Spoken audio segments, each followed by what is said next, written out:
குலதெய்வ சொம்பு வச்சதுக்கு அப்புறம் நல்ல பெனிஃபிட்ஸ் இருக்குது. நிறைய பேர் ஷேர் பண்ணிருந்தாங்க. அந்த மிக்ஸ் தெரியும்னு நினைக்கிறேன். தெரியலனா இன்னும் நோட் பண்ணிக்கோங்க.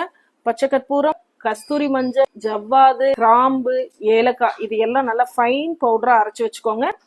இதுக்குள்ள பன்னீர் ஊத்திட்டு இதுல 1 ஸ்பூன் வரைக்கும் உங்களோட சொம்போட சைஸுக்கு தகுந்த மாதிரி 1 ஸ்பூன் வரைக்கும் அதை போட்டு அதுக்கு மேல 2 பூ போட்டுட்டு இந்த சொம்புக்கு மஞ்சள் குங்குமம் வச்சு நீங்க இதை குலதெய்வத்தை ஆவாகனம் பண்ணி வைங்க. உங்க வீட்டுல குலதெய்வம் அருள் கண்டிப்பா இருக்குன்னு சொல்லியிருந்தேன். லைனா கொடுத்திருந்தேன். அந்த குலதெய்வ சம்பு நிறைய பேர்த்துக்கு பிடிச்சிருந்தது. அதனாலதான் உங்களுக்கு அதுல கொஞ்சம் டிசைனா நான் சோர்ஸ் பண்ணிருக்கேன்.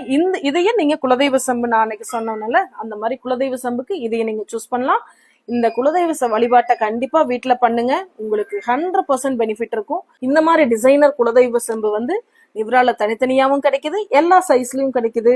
இல்ல உங்களுக்கு குலதெய்வ செட் ஃபுல்லா வேணும்னாலும் அன்னைக்கு ஒரு வீடியோல சொல்லியிருந்த மாதிரி ஃபுல் செட்டா காம்போன்னு கிடைக்குது. நீங்க எது வேணாலும் வாங்கிக்கலாம். காம்போ வேணுங்கிறவங்க கீழே இருக்கிற நம்பருக்கு குலதெய்வ காம்போன்னு கமெண்ட் பண்ணுங்க. நம்ம டீம் உங்களுக்கு அதை அனுப்பி வைப்பாங்க.